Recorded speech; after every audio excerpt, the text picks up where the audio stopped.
Why is it? One day. Why is the government can create autonomous killing machines, but they cannot create autonomous transportation for the public or anything that actually benefits the public in any way? One day, sooner than later, they won't need pilots at all. Pilots that need to sleep, eat, take. Pilots that disobey orders. Yeah, because the government wants military members that are robots so that they will obey any command no matter what it is, so that there's no worry about what atrocities can be committed. Last year in Top Gun Maverick, Tom Cruise's character tried to prove people were still better pilots than machines.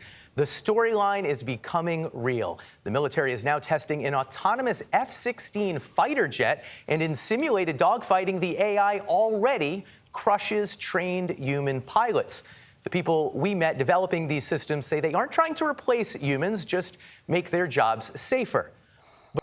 What is the military going to do when these planes are hacked by somebody and used against their own people? But a shift to robot soldiers could change war in profound ways, as we found on a visit to Sikorsky Aircraft, the military contractor that makes the Black Hawk helicopter.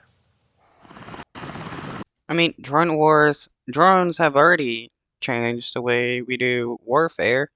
You can just have somebody playing a video game while, the drone that they're using is actually bombing an entire city full of innocent people.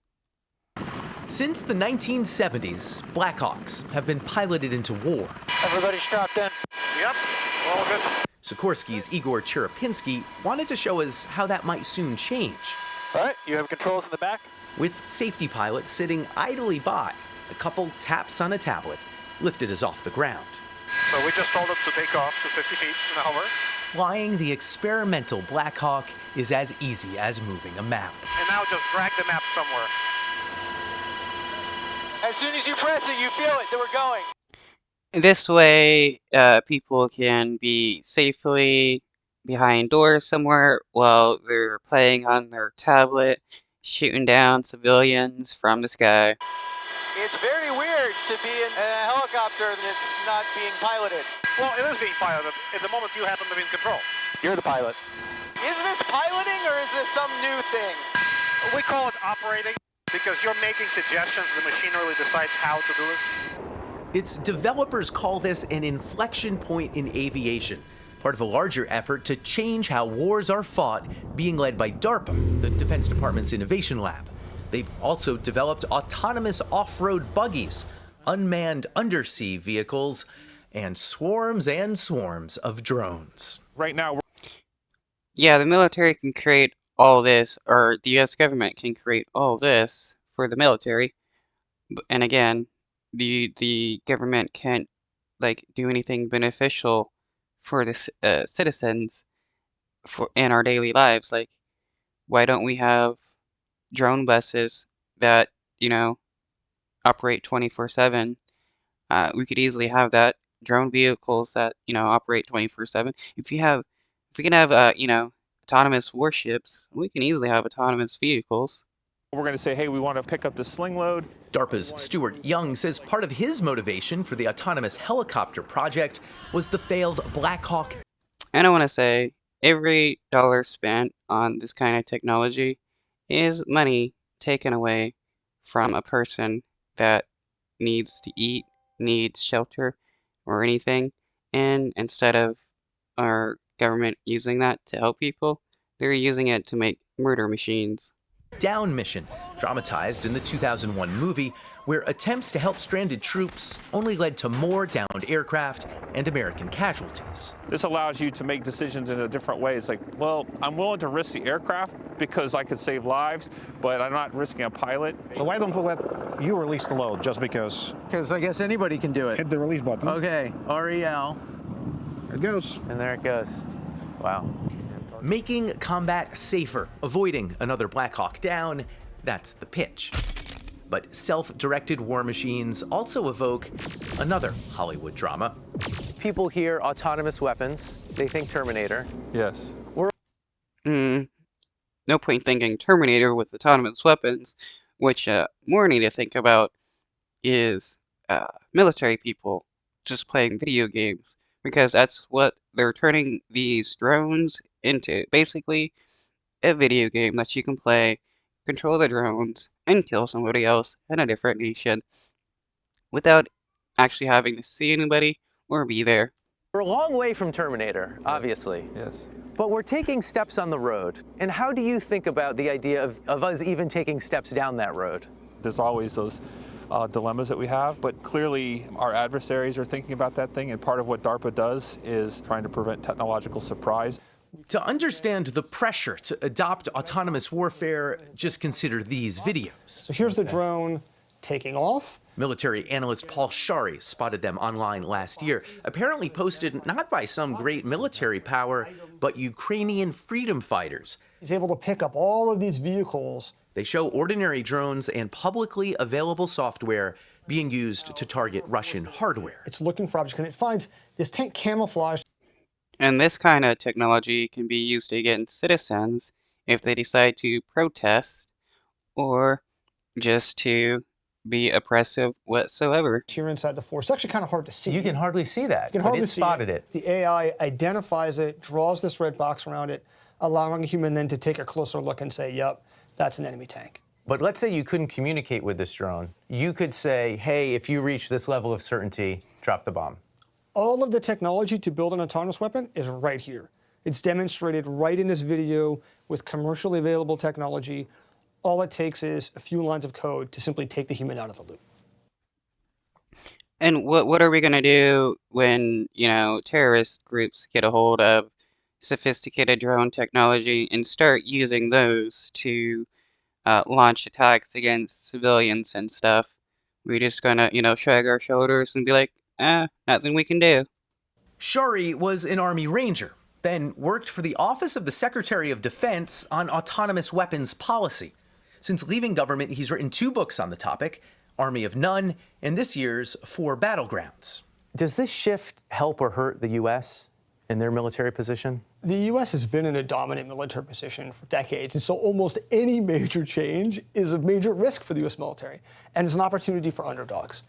Among them, China. Also, does the United States have defenses against EM weapons? Because a lot of our technology can be easily taken down with, an EM pulse, and you can easily create microwave guns that can shoot a pulse of microwaves at an electronic and cause it to have a small EMP inside it. There are various types of microwave guns that could be created or experimented with in the past, and we do have what it's called voice to skull technology, or V2K. Check out the Faraday's effect, or the it's a different word and I can't remember it at the moment. Even before the age of offensive AI begins, they've already weaponized 500 million cameras to track their own people and sold the tech to 80 other countries.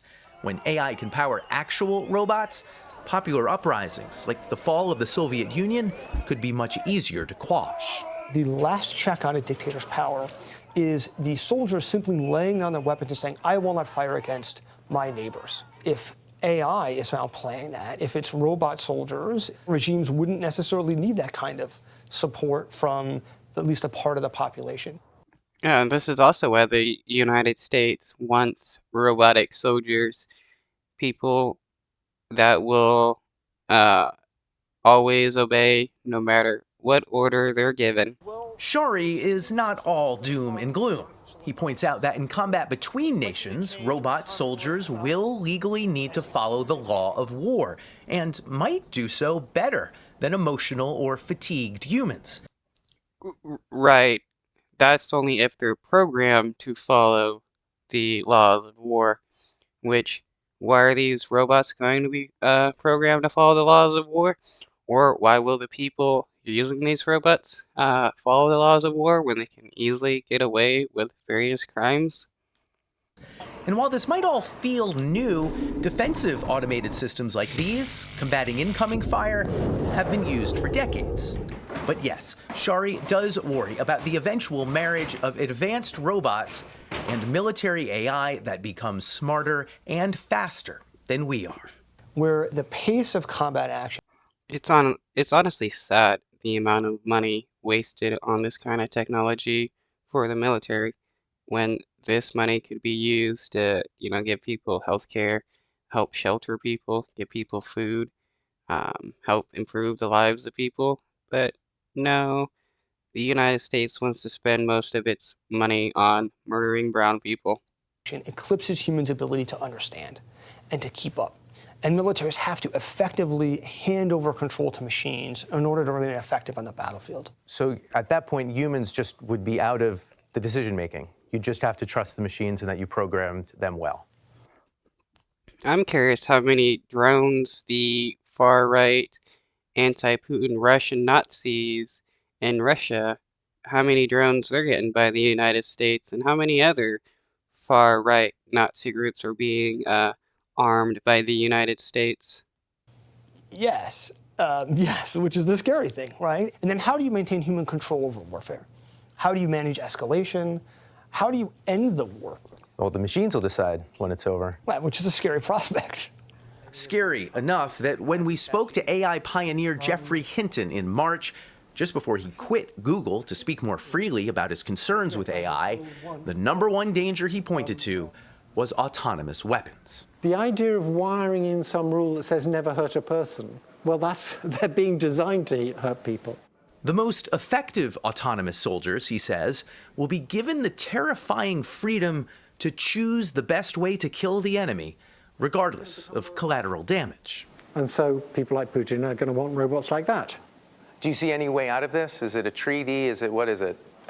Yeah, why would people like Putin and others create robots that follow any rules of war when they already don't follow the rules of war? I think the best bet is something like a Geneva Convention, but it's going to be very difficult.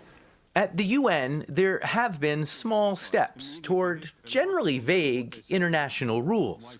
The US military recently said it will keep humans in the loop on nuclear launch decisions, but not necessarily conventional weapons. Do you think militaries should commit to keeping humans in the loop? I don't think that's viable. If you could wave a magic wand and say, we're going to stop the growth of the technology, there's probably benefits in that, but I don't think it's viable today. So humans will not stay in the loop? A human looking at a target, saying, yep, that's a valid target, pressing a button every single time, that would be ideal. I'm not sure that's going to be the case. We requested an interview with the Defense Department. They were not able to schedule one. Their written guidelines call for an appropriate level of judgment in the use of autonomous weapons.